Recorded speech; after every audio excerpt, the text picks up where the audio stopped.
You know, George has shared with me a lot of ideas that he has. And of course, the novellas were written specifically, and you made it into this show. But could you ever see any more being written and potentially another series with Dunk and Egg?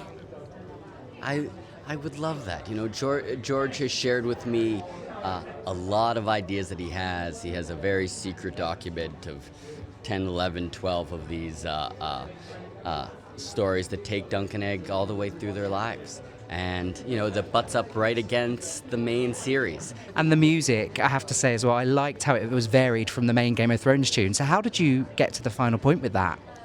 Look, like everything else in this show, it really all came back to Dunk's POV.